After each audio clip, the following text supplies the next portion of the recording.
आज जमानत याचिका जो रजत की लगी हुई थी, अदालत का और कानून का सम्मान करते आए हैं, कॉन्स्टिट्यूशन का सम्मान करते हैं और आगे भी सम्मान करते रहेंगे और शांति प्रिय तरीके से अपनी बातें रखते रहेंगे। करीबन 1 घंटा अदालत के अंदर दलीलें चली थी। पूरे हरियाणा के जितने भी मेरे साथी मेरी सपोर्ट में खड़े हुए, चाहे वो अदालत परिसर हो, चाहे वो जेल परिसर हो, जहाँ भी हो, सभी का मैं दिल से धन्यवाद करना चाहता हूँ। इस तरह का माहौल चल रहा है, थोड़ी सी आशंकाएं भी हैं कि जो केसेस में फंसाने की एक प्रक्रिया सी चल रही है, कहीं वो अफेक्ट ना करे। हमको भी इस तरह का शक व शुबा था कि शायद हम लोगों को दोबारा किसी अननेसेसरी झूठे केस में फंसाया जा सकता है। आज जमानत याचिका जो रजत की लगी हुई थी, उस पर सुनवाई थी, उस पर बहस थी। तो लंच के बाद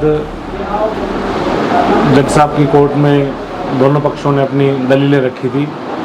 सरकार की तरफ से सरकारी वकील ने और हमारी टीम ने रजत की तरफ से और दो जो साथी हैं उनकी तरफ से करीबन 1 घंटा अदालत के अंदर दलीलें चली थी और सारी बातें हुई। बल्कि हमने तो अपने जो केस ला थे, कानून थे, हमारे सबमिशन जो थे वो रिटर्न में भी दिए थे जज साहब को। तो सारी दलीलें सुनने के बाद जज साहब ने रजत की और हमारे दो साथी और थे उनकी बेल को स्वीकार कर लिया। तो उनको बेल ग्रांट आज हो गई। तो अभी रजत बाहर आ जाएंगे जमानत की? ऐसी उम्मीद हम कर रहे हैं। हालांकि जिस तरह का माहौल चल रहा है, थोड़ी सी आशंकाएं भी हैं कि जो केसेस में फंसाने की एक प्रक्रिया सी चल रही है, कहीं वो अफेक्ट ना करे।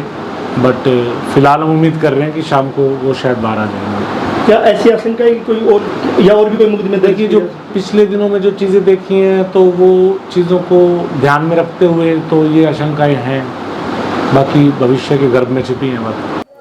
जब भी एससी कम्युनिटी के ऊपर, दलित समाज के ऊपर उत्पीड़न की मदद की बात आती है तो सरकार दबाने की कोशिश करती है और हम लोगों को दबाने की कोशिश की गई और कानूनी तरीके से हम इसका जवाब देंगे। अब आगे और कोई केस तो नहीं? पता नहीं, शक जताया जा रहा था, हर किसी के मन में सवाल था कि जैसे आप बाहर आए, जिस तरह का माहौल बना हुआ था, ये लग रहा था शायद आप यहाँ हमारे बीच में आएंगे या नहीं। हाँ, हमको भी इस तरह का शक व शुबा था कि शायद हम लोगों को दोबारा किसी अननेसेसरी झूठे केस में फंसाया जा सकता है, लेकिन अभी तक तो सब ठीक ठाक है साहब। पीछे जो सब हुआ उसके लिए कुछ कहना चाहते हैं, जो आप सबको पता ही है, जो मैं पूछना जो भी हुआ, जो भी हुआ वो अंडर इन्वेस्टिगेशन है। हम इन्वेस्टिगेशन को प्रभावित नहीं करना चाहते और कोर्ट में माकूल जवाब दिया जाएगा। रजत, पूरे हरियाणा से जिस तरीके से समर्थन आया है, लोग आपके समर्थन में आज भी यहाँ बहुत ज्यादा आए, क्या कहना चाहोगे? मैं पूरे हरियाणा के जितने भी मेरे साथी मेरी सपोर्ट में खड़े हुए, चाहे वो अदालत परिसर हो, चाहे वो जेल परिसर हो, जहाँ भी हो, सभी का मैं दिल से धन्यवाद करना चाहता हूँ कि उन लोगों की मदद से ही आज प्रशासन को झुकना पड़ा और मुझे जमानत पर बाहर निकालना पड़ा उनको। लोग कह रहे थे कि रजत के हौसले टूट चुके हैं, उसके साथी के हौसले टूट। नहीं, मेरे हौसले कभी नहीं टूटेंगे। मैं ऐसे, मेरे अंदर ऐसा डीएनए जिसके हौसले कभी नहीं टूट सकते। हम बाबा साहब के वंशज हैं, मेरे पिताजी के, इन्होंने सारी उम्र संघर्ष किया है बाबूजी ने, और हम भी उन्हीं के वंशज हैं और हमारे हौसले कभी। और हम अदालत का और कानून का सम्मान करते आए हैं, कॉन्स्टिट्यूशन का सम्मान करते हैं और आगे भी सम्मान करते रहेंगे और शांति प्रिय तरीके से अपनी बातें रखते रहेंगे। सर, बहुजन समाज को कोई संदेश?